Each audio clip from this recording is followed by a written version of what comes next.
Last point before maybe I let the Ustad Khalid to speak because I spoke too long. But last point I would like to mention very briefly is the preservation of property, preservation of wealth. It's interesting to note that traditional Muslim societies have been very safe.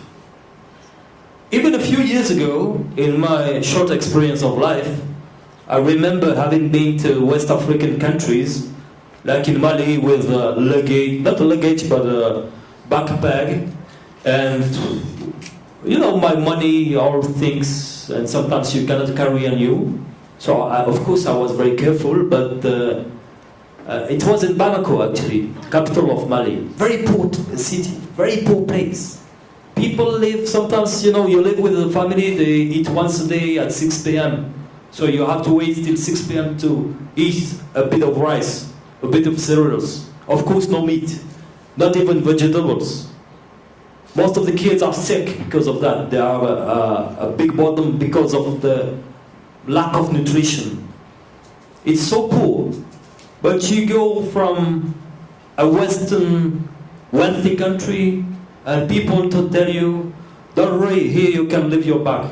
You can leave even your wallet, nobody will touch it. Because it's a zaouia, because it's a mosque. So don't worry about that. You can let 3-4 days your bag, nobody will touch it. And they are very confident in saying that. And it's true that in those countries for a long time, it has been very safe. Now things are changing. We live in a time of globalization in which traditional systems begin to be affected. But it's very interesting to see this idea. In the same countries, if you get robbed by lack of chance, sometimes it happens outside, you can be sure that everybody will go against the robber. There were stories in West Africa about that. You know, the robber tried to rob someone, then he wanted to run to the police office. He wanted to run to the police to be saved. Because people don't accept someone to rob another person. So the robber wants just to go to prison. Because people react. They don't accept that.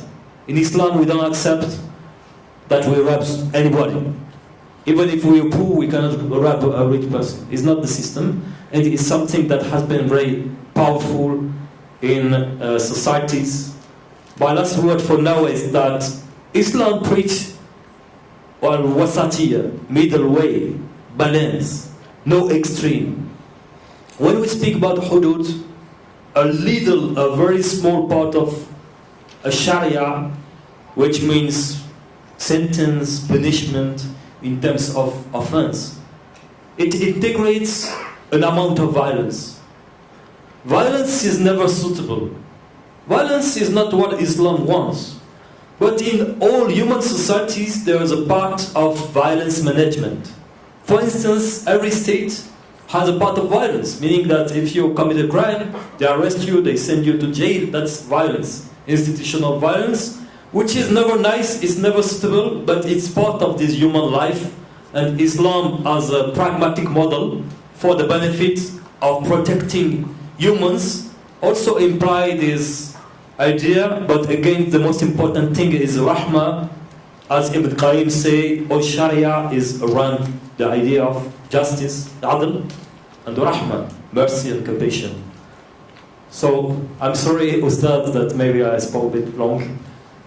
No, it's really good. In fact, if you have more to add, I'll be more than happy to accommodate. I think we can let space also for the comments, discussion. Right. Often it's the most important and interesting. Yes. Right. So we thank Dr. Broderick for his sharing. And now I would like to again remind us that those of you who would like to ask questions, right? There's an opportunity for you to do so. Or you can go to Slido. The event code would be